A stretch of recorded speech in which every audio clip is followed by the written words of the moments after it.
अस्सलाम वालेकुम नाजरीन नाजरीन प्रोग्राम आबाद सिंध में मैं हूं आपका मेज़बान आसिफ थे वो नाजरीन। आज हम बात करेंगे मिडिल ईस्ट के हवाले से, खासकर ईरान के हवाले से कि इसराइल ने और अमेरिका ने मुश्तरका तौर पे ईरान पर हमला कर दिया। जंग का आगाज़ हो गया, जंग की शुरुआत हो गई और ईरान के जो कैपिटल सिटी है तेहरान पे हमला हुआ है। और जवाबन कार्रवाई में जो है ईरान ने जो गल्फ़ कंट्रीज़ हैं, रियाद, दुबई, बहरीन, कुवैत और अमेरिकी अड्डों पर हमला किया है जवाबन कार्रवाई में। तो क्या नुकसान हुआ है और खित्ते में क्या सूरत हाल बनेगी, ये जो जंग की शुरुआत हुई है इसमें पाकिस्तान पे, खासकर जो मिडिल ईस्ट में क्या सूरत हाल बनेगी और जो गल्फ़ कंट्रीज़ है उन पे क्या मतलब ये असरात पड़ेंगे। और आयल प्राइसेस के हवाले से भी हम देखेंगे कि ये जंग के बाद जो है इंटरनेशनल मार्केट में आयल प्राइसेस क्या बढ़ेंगी, क्या होगा, उस सूरत हाल पे हम बात करेंगे। हमारे साथ जो हैं अभी टेलीफोन लाइन पर मौजूद हैं, फार्मर एम्बेसडर हैं जी आर बलोच साहब। अस्सलाम वालेकुम सर।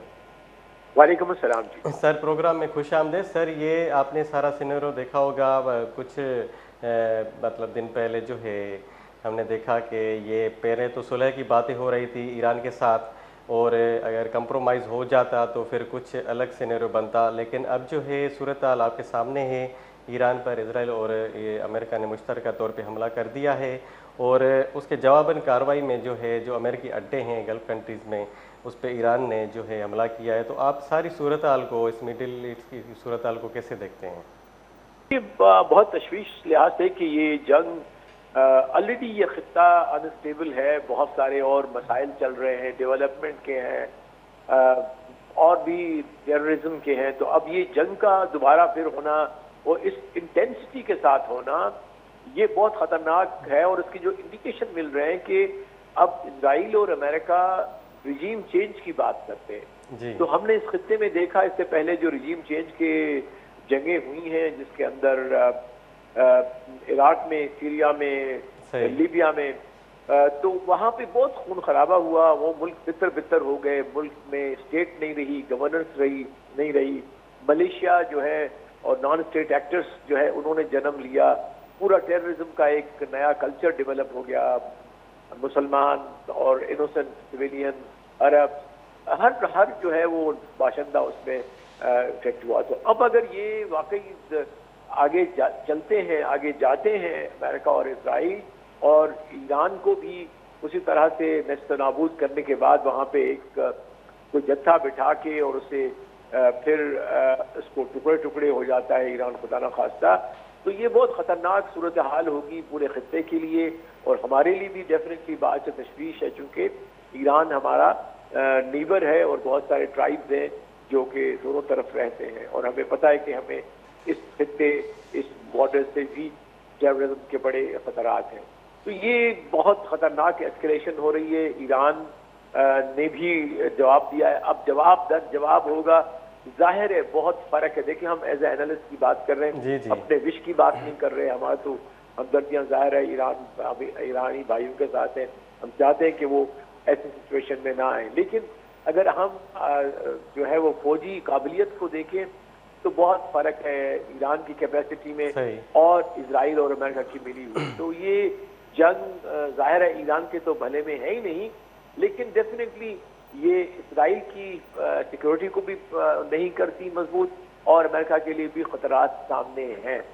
अब अगर और अभी भी वक्त है कि जो वॉरिंग पार्टीज हैं वो हट जाएं जंग से और कोई बातचीत के जरिए जो भी मसाइल हैं वो हल कर लें। लेकिन सवाल ये है कि क्या वो करेंगे? आपका हो सकता है अगला जवाब सवाल हो, मैं अपने आप से करता हूँ।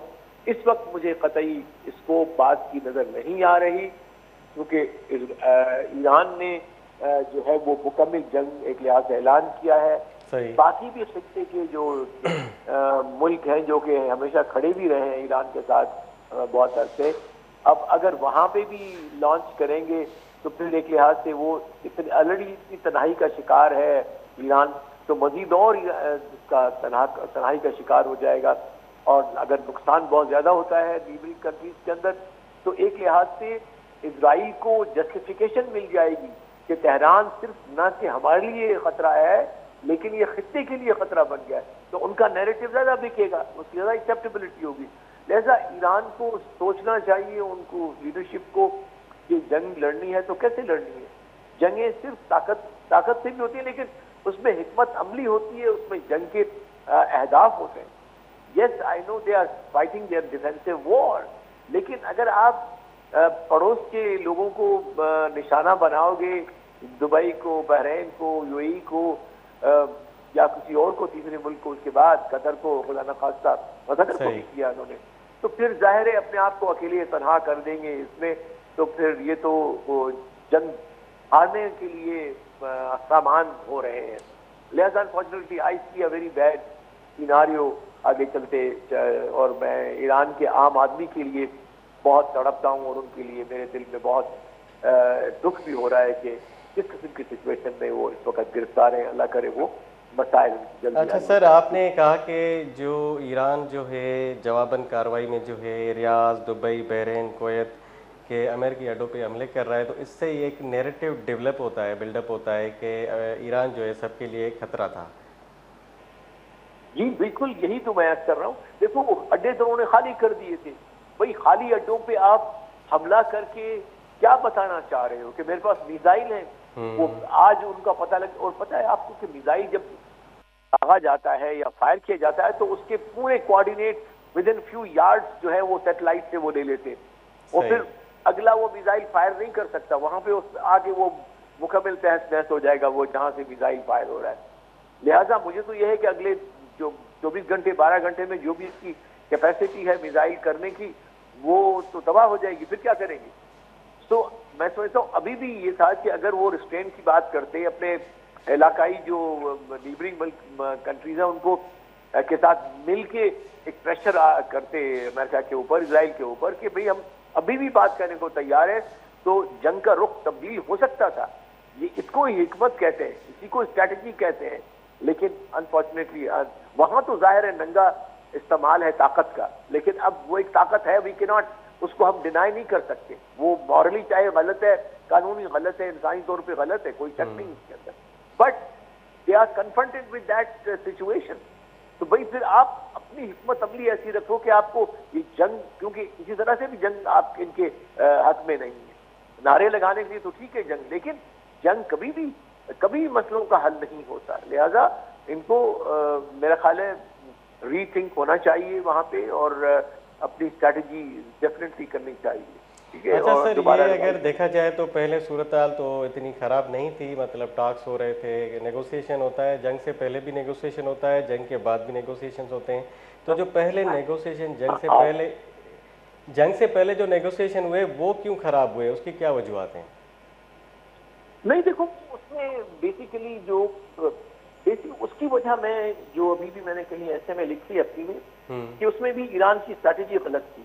अच्छा। ये बातचीत हो रही थी इस्तांबुल में, इसमें बहुत सारी कंट्रीज भी शामिल थी, कतर था, तुर्किया था, और भी कुछ जो कंट्रीज, पाकिस्तान भी, लेकिन बिहाइंड द सीन से हम लोग, लेकिन उन्होंने कहा नहीं, हम जो है इसको ले जाएंगे और डायरेक्टली यूएसए से बातचीत करेंगे। तो उसमें क्या हुआ कि जो मॉरल पावर होता है उसका, वो वहां पे नहीं मिला उसको, और फिर वहां पे फिर कोई ऐसा तीसरी जो थी वो कोई कुव्वत नहीं थी जो कि आपस में इनका फासला कम कर सकती। तो जाहिर है फिर जंग हो गई, और हमें उसको पता भी है कि ये जो है वो उस लिहाज से इजराइल भी इसके पीछे पड़ा हुआ है। तो because they had to be very very careful. ठीक है जी, तो इस तरह से है ये सिलसिला। तो अच्छा सर, ये पहले भी ईरान पे हमला हुआ था इजराइल का और अमेरिका का, तो पहले ये रिजीम चेंज की बातें हो रही थी, फिर प्रोटेस्ट शुरू हुए, तो उसके बाद ये जो एक गैप आया, एक ब्रेक आया, तो वो उसके रीजंस क्या हैं? उसके बाद दोबारा जंग शुरू हुई। दोनों साइडों से एक हटदर्मी का था, वो था मुजाहरा। किसी ने भी वसूल कल्बी का मुशाहरा नहीं किया, चीज को प्रॉपर परसू नहीं किया, दोनों तरफ से नहीं किया गया। मैं सिर्फ एक तरफ को नहीं ब्लेम करूंगा, दोनों तरफ से ये मसला रहा है। जी बहुत शुक्रिया। I am under call, thank you so much. Okay, thank you जी, बहुत शुक्रिया जी.आर. बलोच साहब, आपने हमें कीमती राय से आगाह किया।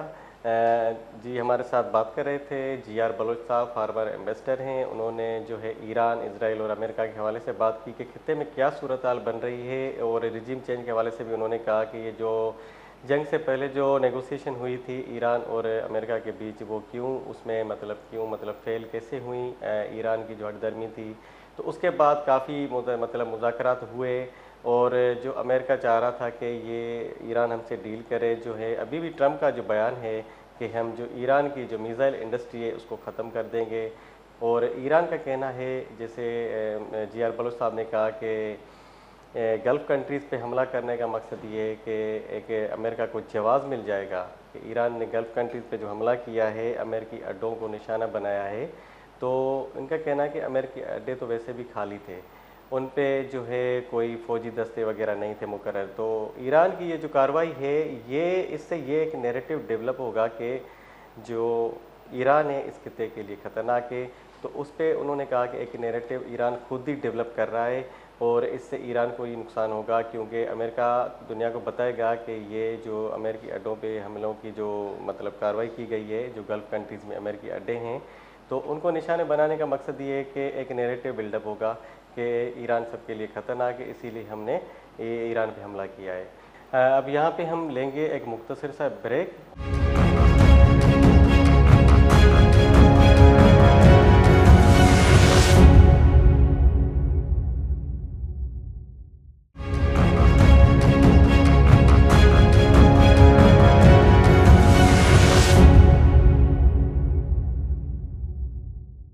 जी, हम बात कर रहे हैं पाकिस्तानी तलबा के लिए चीन में तालीम के मौक़े और चैलेंजेस क्या है। अभी हमारे साथ टेलीफोन लाइन पर मौजूद हैं डॉक्टर जुल्फ़िकार अली बलोच साहब, जो director research strategy and development Greenwich university से जिनका ताल्लुक़ है, और चाइना से PhD है उनकी मैनेजमेंट में। तो हम उनसे बात करेंगे। अस्सलाम वालेकुम सर। वालेकुम सलाम सर, प्रोग्राम में खुश आमदेद। शुक्रिया अदा सर, करूंगा। सबसे पहले तो आप अपना तारफ़ करवाएं और बताएं कि आपने चीन की किस यूनिवर्सिटी से तालीम हासिल की है, और आपने चीन जाने का फ़ैसला क्यों किया। पहले तो मैं शुक्रिया अदा करूंगा वश न्यूज़ टीम का और आसिफ साहब आपका कि इस अहम मौके पे आपने मुझे मौका दिया बात करने का। तो चाइना एक ऐसा प्लेटफॉर्म है इस टाइम दुनिया के अंदर जहां पर टेक्नोलॉजी सबसे ज्यादा ग्रो करती है, रिसर्च सबसे ज्यादा ग्रो करती है, इनोवेशन सबसे ज्यादा ग्रो हो रही है। तो मैंने चाइना जाने का फैसला इसलिए किया ताकि मैं अच्छी से अच्छे रिसर्च पे और अच्छी से अच्छे इनोवेशन टेक्नोलॉजीज पे काम कर सकूं। और चाइना वो एक ऐसा प्लेटफॉर्म था जिसके लिए मैंने फैसला किया कि मैं चाइना ही जाऊं, और इस रिसर्च के हवाले से ताकि अच्छी से अच्छी ताकि वो टेक्नोलॉजीज में अपने कंट्री में ट्रांसफर करूं अपने स्टूडेंट्स में। सही। तो आपने जो चाइना जाने का फ़ैसला किया, तो आपको स्कॉलरशिप कैसे मिली और आपको किस सब्जेक्ट में मिली, उसके बारे में हमें थोड़ा बताएं। स्कॉलरशिप चाइनीज गवर्नमेंट की एक स्कॉलरशिप है जिसको चाइनीज गवर्नमेंट स्कॉलरशिप कहते हैं, जिसका शॉर्ट फॉर्म है CSE। और एक और स्कॉलरशिप है जिसको कहते हैं China belt scholarship, road and belt scholarship और यूनिवर्सिटी स्कॉलरशिप। बहुत सारी स्कॉलरशिप है, मगर जो सबसे अच्छी स्कॉलरशिप है CSE है, जिसके अंदर स्टूडेंट अप्लाई करते हैं, हर साल आती हैं 1,000 से ज्यादा स्कॉलरशिप्स हैं। स्टूडेंट अच्छी तरह अप्लाई करता है, ऑनलाइन अप्लाई करता है, अपना प्रपोजल देता है, उसके बाद वो स्कॉलरशिप उसको मिलती है। वो फुल्ली फंडेड स्कॉलरशिप होती है। अच्छा, फुली फंडेड होती है। अक्सर कुछ पार्शल स्कॉलरशिप भी होती हैं, तलबा को मिलती हैं, कुछ अपने हिसाब से खर्च करते हैं, कुछ यूनिवर्सिटीज़ पे करती हैं। तो आप मुझे बताएं कि चीन का जो तालीमी निज़ाम है वो पाकिस्तान का जो एजुकेशन सिस्टम है उससे कैसे मुख्तलिफ है, किस तरह से मुख्तलिफ है। अगर हम चाइना की तालीम की बात करें या चाइना की तालीम का जो निज़ाम की बात करें, तो चाइना इस टाइम टेक्नोलॉजी में सबसे हाई जा रहा है, और उसकी टेक्नोलॉजी वो है जो एडवांस टेक्नोलॉजीज पे काम करता है। इसलिए चाइना में प्रैक्टिकली काम ज्यादा होता है, रिसर्च का काम ज्यादा होता है बनिस्बत थ्योरेटिकल काम। और पाकिस्तान पे अगर कंपेयर करूं तो पाकिस्तान में ज्यादातर चीजें थ्योरी पे रिलेटेड है, मगर चाइना पे उस टेक्नोलॉजी को प्रैक्टिकली इस्तेमाल किया जाता है। इसलिए चाइना का निज़ाम, तालीम का निज़ाम बहुत ही अच्छा है। अच्छा सर, ये बताएं कि स्कॉलरशिप में क्या क्या सहूलियात शामिल होती हैं, और जो तलबा यहाँ से पाकिस्तान से जाते हैं तो वहाँ पे उनको कोई मुश्किलात का सामना तो नहीं होता। अगर हम बात करें फुल्ली फंडेड स्कॉलरशिप की, फुल्ली फंडेड स्कॉलरशिप का मतलब है उसमें आपका पूरा एजुकेशन के जितने भी अखराजात आपको प्लस में वो मंथली स्टेटमेंट देंगे, जो आप बचा भी सकते हो। वो पाकिस्तानी 1 लाख रुपए से ज्यादा है। अच्छा। उसमें आपकी इंश्योरेंस आ गई, उसमें आपकी जितने भी मेडिकल के अखराजात हैं वो सारे यूनिवर्सिटी पे करेगी, और लेबोरेटरी के अखराजात। उसके बाद आपकी रिसर्च ग्रांट भी आपको मिलती है, जिससे आप अपनी अच्छी से अच्छी रिसर्च भी कर सकते हो और उस उनसे आप अच्छे अच्छे प्रोजेक्ट कर सकते हो। तो वो चाइना में ये चीजें बड़ी अहम है, स्टूडेंट्स को मिलती हैं, तो स्टूडेंट अच्छे से अच्छी तालीम हासिल करता है। अच्छा सर, अगर रिसर्च ग्रांट जैसे आपने जिक्र किया, तो वो रिसर्च ग्रांट जो है वो कब मिलती है तलबा को, और वो कितना अमाउंट होता है? जी हाँ, ये जो स्टार्ट होता है इनका चाइना गवर्नमेंट स्कॉलरशिप का फेस, वो होता है हर साल नवंबर के बाद। नवंबर के बाद ये स्कॉलरशिप अनाउंस होती है, आस्ते आस्ते स्लोली स्लोली अप्रैल तक ये एंड हो जाती है, जिसमें स्टूडेंट अपने डॉक्यूमेंट्स भेजते हैं, पूरा प्रोसीजर होता है, प्रपोजल लिखते हैं। तो उसमें फिर स्टूडेंट्स को वो जो है जून जुलाई में वो जो है उसकी रिजल्ट आती है, उसके बाद वीजा आता है, उसके प्रोसेस है, उसका पूरा प्रोसेस इसी तरह होता है। अच्छा, आप बताएं कि आप चाइना में मतलब इसका जो पीएचडी की है आपने, और पाकिस्तानी तलबा के लिए कौन सी स्कॉलरशिप सबसे ज़्यादा बेहतर है वहाँ पर? मैं तो कहूंगा जो सबसे अच्छी और आसान स्कॉलरशिप है वो सीएससी है, चाइनीज गवर्नमेंट स्कॉलरशिप। उसमें सीट्स भी ज्यादा हैं, 1000 से ज्यादा सीट्स हैं पाकिस्तानी स्टूडेंट्स के लिए, और ओवरऑल दूसरे स्टूडेंट दुनिया के स्टूडेंट के लिए इतनी नहीं जितनी पाकिस्तान के लिए। तो मैं सबको ये सजेस्ट करूंगा, पूरे पाकिस्तान के स्टूडेंट्स को, कहते इसमें चाइनीज गवर्नमेंट स्कॉलरशिप में अप्लाई करें और अपनी एफर्ट करें और अच्छी से अच्छी तालीम हासिल करें, और ये अच्छा मौका है हमारे स्टूडेंट्स के लिए। अच्छा, ये चाइनीज़ गवर्नमेंट स्कॉलरशिप आपने कहा कि हज़ार हज़ार स्कॉलरशिप हैं, तो क्या हज़ार स्कॉलरशिप है वो हज़ार तलबा को ही मिलती है, या उसमें फिर वो रेशो कम हो जाता है? नहीं, ये जो मैं 1000 स्कॉलरशिप की बात करता हूँ, ये 1000 सिर्फ सीएससी लेवल पे मिलती है। अच्छा, उसके पीएचडी अलावा भी लेवल पे। चाइना में स्कॉलरशिप्स हैं, सही उसके सही। अलावा भी चाइना में स्कॉलरशिप्स हैं जो वो भी मिलती हैं, मगर ये 1000 तो तकरीबन स्टूडेंट्स अवेल कर जाते हैं, 1000 अच्छा, स्कॉलरशिप। पाकिस्तानी तलबा ये अवेल कर जाते हैं हज़ार हज़ार स्कॉलरशिप। जी अच्छा, दूसरी कन्फ्यूशियस इंस्टीट्यूट जो है स्कॉलरशिप, वो भी है मेरे ख्याल में, वहाँ पे मिलती है तलबा को, वो भी अनाउंस यस, करते हैं। अगर आज से हम अगर बात करें कि डिफरेंट स्कॉलरशिप्स की, और भी स्कॉलरशिप है चाइना में, मगर जो सबसे मेजर स्कॉलरशिप और आसान तरीका हासिल करने का वो सीएससी है। कन्फ्यूशस है, यूनिवर्सिटी स्कॉलरशिप्स हैं, one one one belt one road scholarships हैं, बहुत सारी और भी स्कॉलरशिप्स। अच्छा, स्कॉलरशिप मिलने के बाद यहाँ से जो पाकिस्तानी तलबा जाते हैं, तो वहाँ पे एडजस्ट होने में उनको कोई चैलेंजेस होते हैं, फेस करते हैं, या कोई मुश्किलात का सामना करना पड़ता है? जैसे मैं अगर अपनी बात करूं, चैलेंजेस ये होते हैं कि अगर शुरू में जाओगे तो आपको एनवायरनमेंट समझना होगा चाइना का, क्योंकि सही। चाइना का एनवायरनमेंट पाकिस्तान से डिफरेंट है। रहने का हो, खाने पीने का हो, सोने का हो, ऑफिस का हो, सारा चीज उनका थोड़ा डिफरेंट है। उसको समझने में थोड़ा हमें टाइम लगता है, मगर जल्दी ही स्टूडेंट वहां पर इन्वॉल्व हो जाता है उसी चीज में, और इतना मुश्किल नहीं आती। अच्छा, तो आपको सबसे ज़्यादा मुश्किल किस चीज़ में पेश आई? आपने वहाँ पे वक्त हाँ, गुजारा और वहाँ पे स्कॉलरशिप पे गए थे, पीएचडी की, तो आपको सबसे ज़्यादा जो मुश्किल पेश आई वो किस चीज़ में आई? सबसे अगर मुश्किल या प्राइमरी मुश्किल की जो मेन की बात की जाए तो फूड का प्रॉब्लम था, कि अच्छा, वहां फूड पर का आपको प्रॉब्लम है। अवेलेबल फूड इतना नहीं मिलेगा, जो क्योंकि वह हलाल और हराम के वो मामलात होते हैं, तो उनको देखने के लिए, और वो चाइनीज फूड थोड़ा इस तरह नहीं है जिस तरह हम पाकिस्तान खाते हैं, तो हमें फूड की तलाश थोड़ी करनी पड़ती है और खुद बनाने में कुकिंग करनी पड़ती है। मैंने अक्सर ही अपनी पूरी स्टूडेंट लाइफ में कुकिंग को ही प्रेफर किया। अच्छा, कोई सर आपको सकाफती फ़र्क महसूस हुआ वहाँ पे, कल्चरल सकाफती डिफरेंस? सकाफत अगर देखा जाए तो चाइनीज कल्चर डिफरेंट है हमारे से, हमारा कल्चर डिफरेंट है। वहाँ पर चाइनीज के बहुत सारे प्रोविंस है, वहाँ पर चाइनीज के हर प्रोविंस का भी अपना कल्चर है। वहाँ मुस्लिम का अलग कल्चर है, चाइनीज का अलग कल्चर है, चाइनीज जो पुराने लोग हैं उनका अलग कल्चर है, मगर हमारे से डिफरेंट कल्चर है उनका। उनका रहना सहना खाना पीना हमारे से थोड़ा डिफरेंट है, मगर सही। वो कल्चर लविंग पीपुल हैं, वो कल्चर से लव करते हैं चाइनीज। अच्छा, जुल्फ़िकार साहब देखें, अगर कैरियर के हवाले से बात करें तो पाकिस्तान में भी अक्सर तलबा का कैरियर बन जाता है, लेकिन ज़्यादा से जो ज़्यादा तलबा हैं वो प्रेफर करते हैं कि फॉर फर्दर एजुकेशन चाइना या यूरोप। तो क्या चीन की डिग्री पाकिस्तान में कितनी फ़ायदेमंद है? चाइना की डिग्री इस टाइम पर सिर्फ पाकिस्तान में नहीं बल्कि दुनिया में, जब से चाइना टेक्नोलॉजी में बहुत बड़ा है, तो चाइना की डिग्री अब पूरी दुनिया में उस लेवल पे आ गई है जहां पर चाइना की टॉप यूनिवर्सिटी से जो भी अगर डिग्री करके आता है तो वो पूरी दुनिया में वो एडजस्ट हो जाता है। पाकिस्तान में तो बहुत ही उसकी डिमांड है।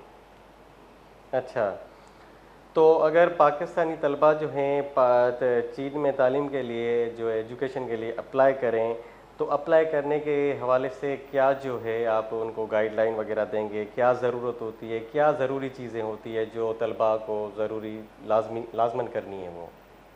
चार चीजें स्टूडेंट्स को लाजमी करनी पड़ेगी। एक तो अपना प्रोफाइल स्ट्रांग करना पड़ेगा, प्रोफाइल स्ट्रांग करना पड़ेगा, और जितने भी उनके डॉक्यूमेंट्स हैं, जो एक्सपीरियंस है, एडिशनल सर्टिफिकेट्स हैं, टीचिंग है या कोई और एक्सपीरियंस सर्टिफिकेट, वो सब सारे लाइनअप करने पड़ेंगे। और जो है अच्छे से अच्छे ग्रेड हासिल करने पड़ेंगे, अच्छे से अच्छी मार्क्स हासिल करनी पड़ेगी, और रिसर्च के हवाले से थोड़ा बहुत टच, नो हाउ, और इस चीज में थोड़ी नो हाउ करनी पड़ेगी उस जाने से पहले। अच्छा, आइलेट्स के हवाले से आप क्या कहेंगे? यूरोप के हवाले से तो रिक्वायरमेंट होती है, तो क्या चाइना के भी मतलब स्कॉलरशिप के हवाले से आइलेट्स की तलबा को ज़रूरत पड़ती है? चाइना में कोई लैंग्वेज रिक्वायरमेंट नहीं है कि आप ये लैंग्वेज करो या इसका सर्टिफिकेट लाओ फिर हम आपको एडमिशन देंगे। चाइना में आपको जाते ही, चाइना में 2 प्रोग्राम है, एक चाइनीज प्रोग्राम, एक इंग्लिश प्रोग्राम। अगर आप चाइनीज प्रोग्राम में जाओगे तो वो आपको 1 साल मैंडेटरी चाइनीज लैंग्वेज पढ़नी पड़ेगी और वो HSK पास भी करना पड़ेगा। मगर मैं समझता हूँ उससे स्टूडेंट को बहुत बड़ा फायदा मिलता है चाइनीज इंडस्ट्री में, चाइनीज कंपनी में, क्योंकि आजकल चाइना दुनिया के हर कारोबार में इन्वॉल्व है। तो मैं तो स्टूडेंट को ये एडवाइस करूंगा कि चाइनीज लैंग्वेज को लाजिम और पढ़ें चाइना में। अच्छा जुल्फिकार साहब, आखिर में जो है आप पाकिस्तानी तलबा को स्कॉलरशिप के हवाले से या चाइना के हवाले से क्या मशवरा देना चाहेंगे? मैं पाकिस्तानी स्टूडेंट्स को इस स्कॉलरशिप के हवाले से ऐसा मशवरा देना चाहूँगा कि जब भी अगर इसमें अप्लाई करें उससे पहले आप पूरा तैयारी कर लें, और नवंबर, हर साल के नवंबर, दिसंबर, जनवरी, ये 3-4 महीने ऐसे होते हैं जिसमें आप अपने जो रिलेटेड टॉपिक के प्रोफेसर को उनके से वो रखें और उनको ढूंढें, उनकी वेबसाइटें देखें, उनकी वेबसाइटें अवेलेबल हैं चाइनीज गवर्नमेंट की, उनमें देखें और तैयारी लें। हर सब्जेक्ट की स्कॉलरशिप अवेलेबल है, प्रोफेसर अवेलेबल है। उससे पहले अच्छी तैयारी करके उनकी वेबसाइट को अच्छी तरह देखें कि कौन कौन सी स्कॉलरशिप अनाउंसमेंट होगी। बहुत बहुत शुक्रिया जुल्फिकार साहब, आपने हमें कीमती राय से आगाह किया। नाज़रीन, हमारे साथ बात कर रहे थे जुल्फिकार अली बलोच साहब, जो ग्रीनविच यूनिवर्सिटी से उनका ताल्लुक़ है और चाइना से PhD है मैनेजमेंट में। इनका जो कहना था कि तलबा जो अक्सर चाइना जाते हैं बाहर के कैरियर डेवलपमेंट या स्कॉलरशिप के हवाले से, तो नवंबर से लेके अप्रैल तक जो 3-4 महीने हैं उसमें अनाउंसमेंट होती है स्कॉलरशिप के हवाले से, और कैरियर बनाने के हवाले से वो उनको संजीदा होना पड़ेगा पाकिस्तानी तलबा को, और जो प्रोफाइल है उनका स्ट्रांग होना चाहिए, CV जो है उनका स्ट्रांग होना चाहिए, और रिसर्च पेपर पब्लिश होने चाहिए। अगर कोई फॉर MPhil और PhD के लिए जाता है तो रिसर्च पेपर पब्लिश होना लाजमी है, और उनका प्रोफाइल जो है तलबा का वो भी स्ट्रांग होना लाजमी है, क्योंकि ये जो 4 महीने उन्होंने बताया नवंबर से लेकर अप्रैल तक, उसमें अनाउंसमेंट होती है और उसमें सिलेक्शन होती है। क्राइटेरिया इसका कोई इतना मुश्किल नहीं है, और हज़ारों तलबा जो है हर साल पाकिस्तानी तलबा जो हैं चाइना जाते हैं स्कॉलरशिप के लिए, और उनको हर महीने जो वहाँ से वजीफ़ा मिलता है स्टूडेंट को, तलबा को, वो 1 लाख से ऊपर होता है। तो चाइनीज़ डिग्री जो है सिर्फ पाकिस्तान में नहीं, मतलब दुनिया में, पूरी दुनिया में एप्लीकेबल है, पूरी दुनिया में मतलब उनको माना जाता है, क्योंकि चाइना टेक्नोलॉजी और रिसर्च के हवाले से बहुत आगे बढ़ चुका है। तो नाजरीन, यहाँ पे हम मुख्तसर सा ब्रेक लेंगे और ब्रेक के बाद हम दूसरे गेस्ट से बात करेंगे इसी हवाले से, इसी टॉपिक पर।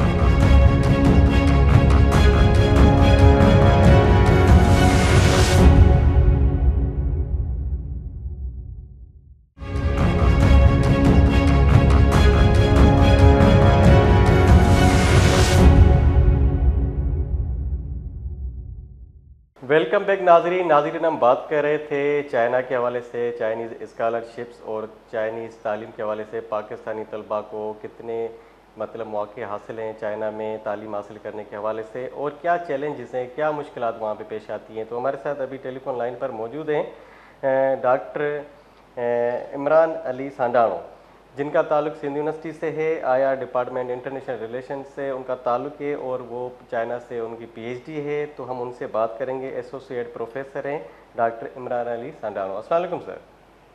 वालेकुम अस्सलाम। मैं इमरान साहब आपको प्रोग्राम में खुशामदीद कहते हैं। इमरान साहब बताएं कि चीन से तालीम हासिल करने के लिए पाकिस्तान की जो तलबा हैं उनको क्या मतलब चैलेंजेस होते हैं, या कितनी मतलब वहाँ पे फैसिलिटीज़ होती हैं।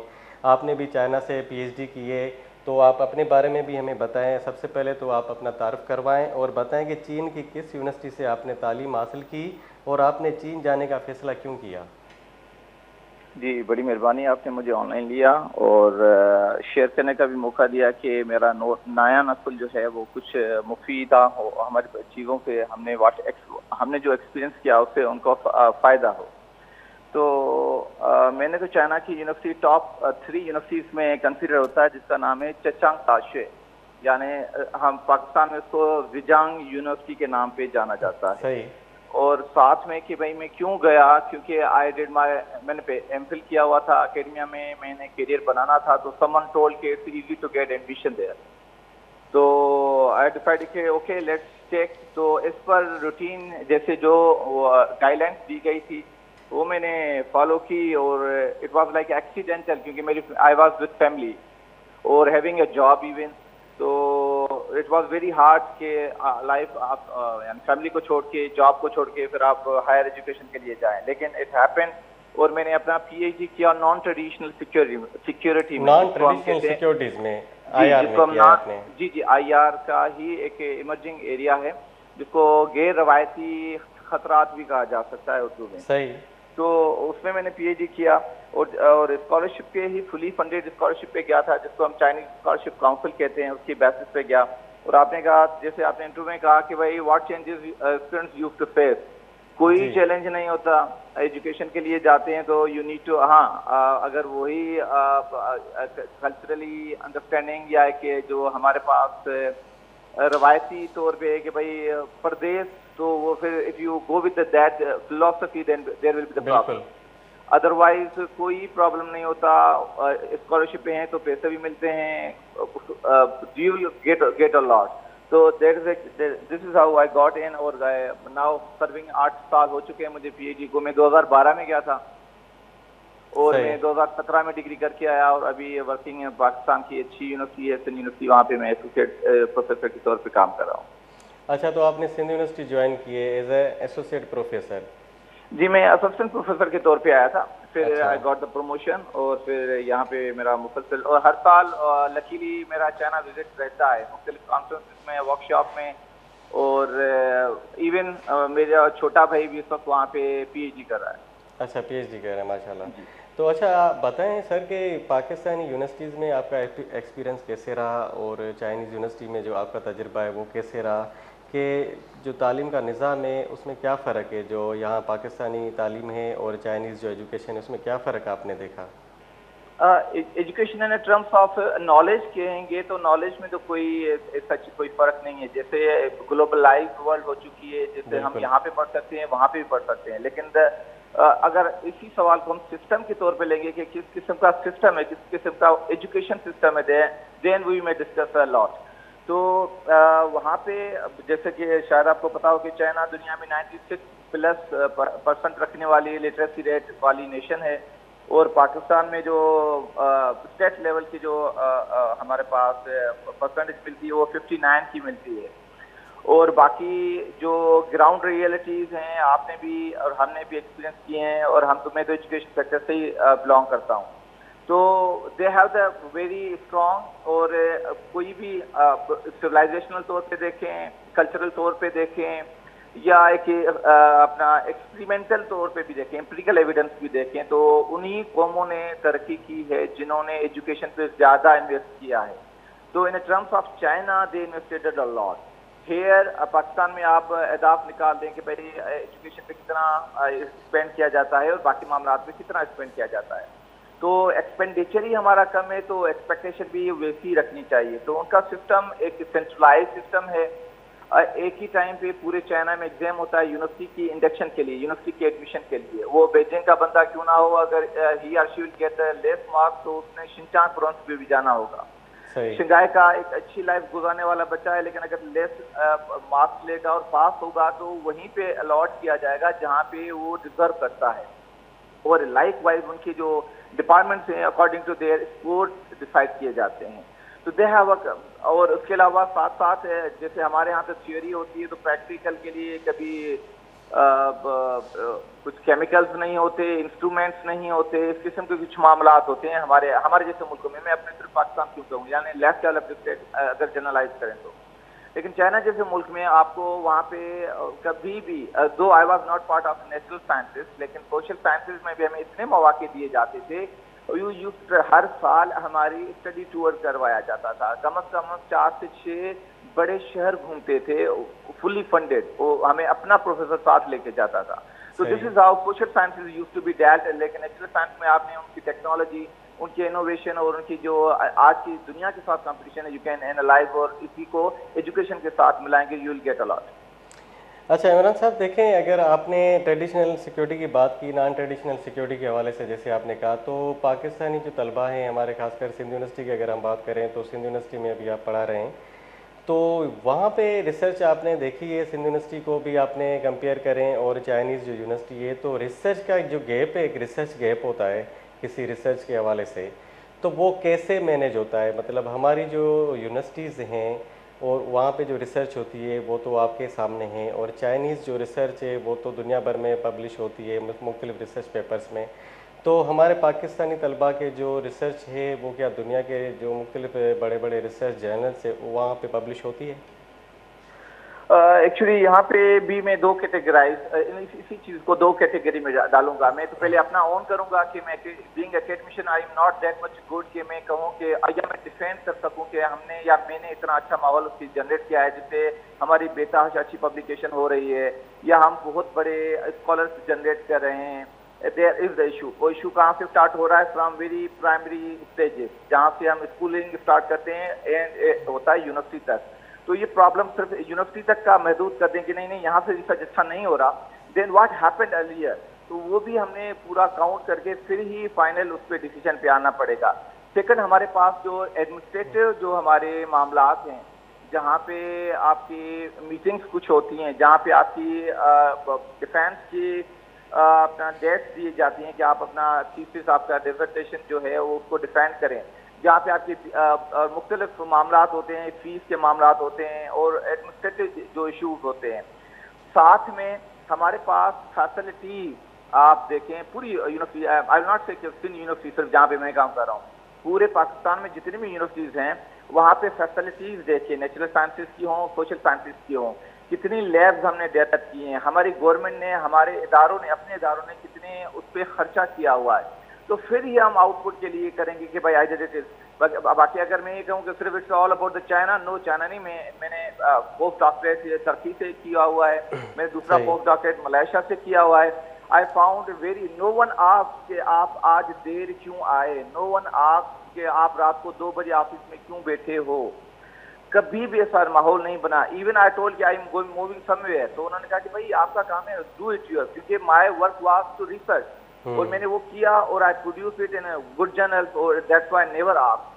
हम यहाँ पे फिर there are the plenty of both ways ना, एकेडमिशन के भी तरफ से, यानी प्रोफेसर साहिबान या पूरी ये डेस्पोरा है एकेडमिक, वहाँ से भी प्रॉब्लम्स हैं और एडमिनिस्ट्रेशन की तरफ से भी प्रॉब्लम है। और इन दोनों प्रॉब्लम्स को फिर हम फाइनेंशियल या मटेरियलिस्टिक तौर पे रखेंगे, और जिसमें हमारे पास अपॉर्चुनिटी, चलो एक बच्चा है बहुत अच्छा रिसर्च पेपर लिख रहा है and there is a demand, एक रिसर्च जर्नल है जो डिमांड करता है कि भाई $200, आई एम ओनली सेइंग कि $200, ऐसे भी जर्नल हैं जो $2500 और $2800 भी लेते हैं, लेकिन $200 भी हमारे इदारा हमें भी नहीं देता, हमारे स्टूडेंट को भी नहीं देता, क्योंकि we do not have that provision ही नहीं हमारे पास, हमारे कोड में लिखा नहीं हुआ, हमारे पास फंडिंग की कुछ मामलात हैं।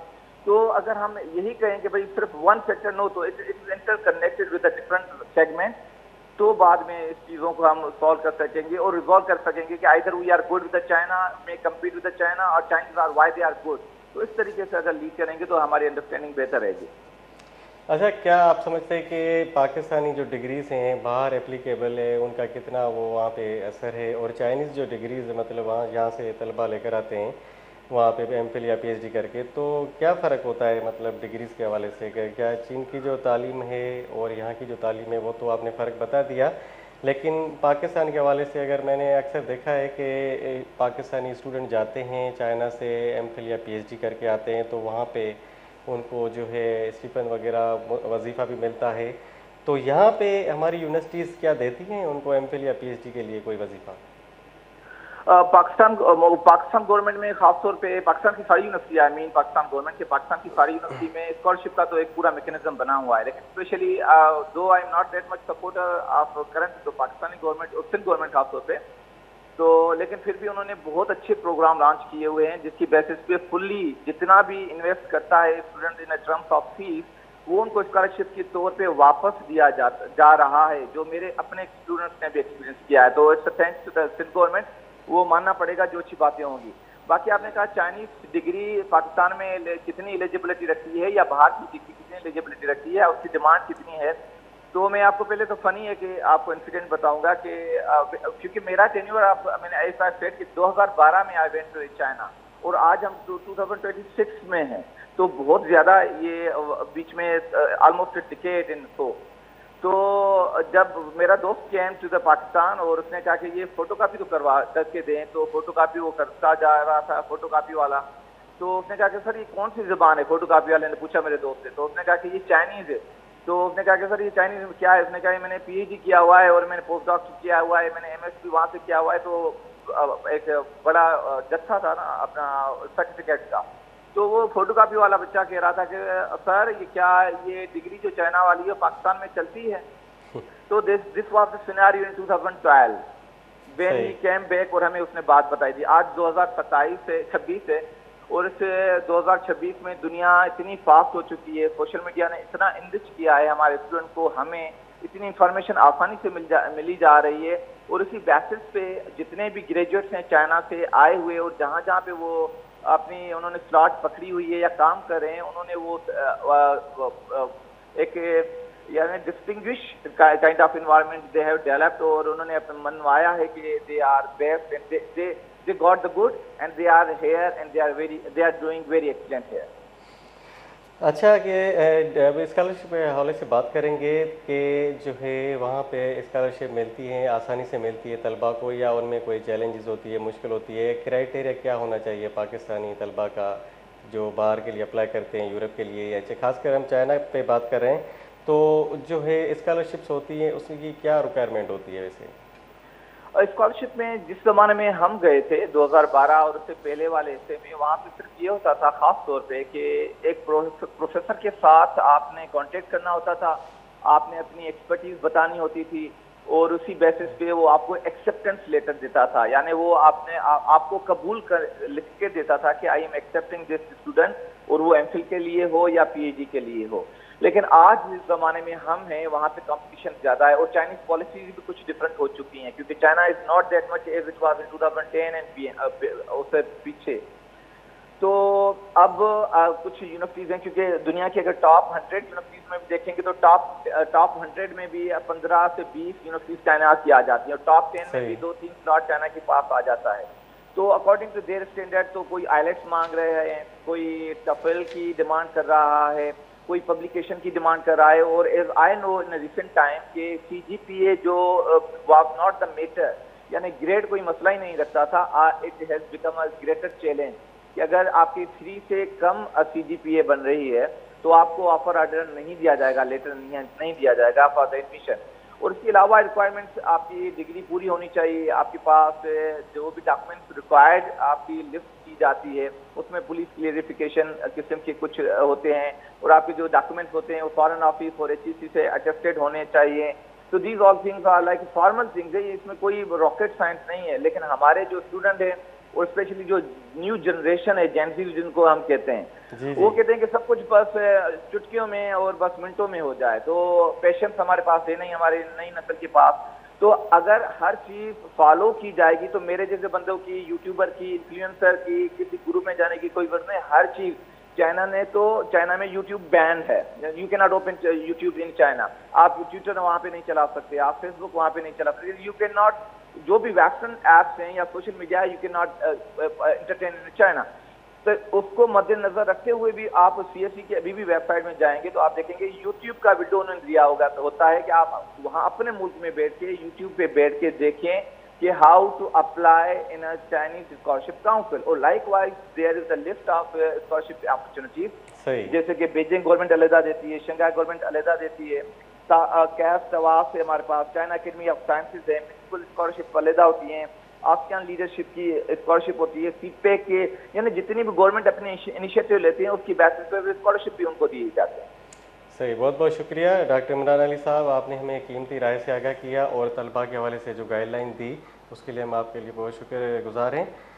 नाज़रीन, हमारे साथ बात कर रहे थे डॉक्टर इमरान अली संतानो, जो चाइना से PhD हैं इंटरनेशनल रिलेशन में और नॉन ट्रेडिशनल सिक्योरिटीज़ से उनका सब्जेक्ट है। उन्होंने काफ़ी हमें बेहतर गाइड किया कि चाइना के हवाले से जो स्कॉलरशिप हैं वो कैसे मिल सकती हैं पाकिस्तानी तलबा को, और उसकी रिक्वायरमेंट क्या है और कौन से टेस्ट वगैरह देने पड़ते हैं और ग्रेड सिस्टम कितना होना चाहिए, प्रोफाइल कैसे स्ट्रांग होना चाहिए। तो उन्होंने हमें ये बात बताई। तो नाज़रीन, यहाँ पे हमारे प्रोग्राम का वक्त ख़त्म होता है। मिलते हैं अगले हफ्ते अगले किसी नए इशू के साथ। तो तब तक अपने मेज़बान आसिफ थेबो को इजाज़त दीजिए। अल्लाह हाफ़िज़।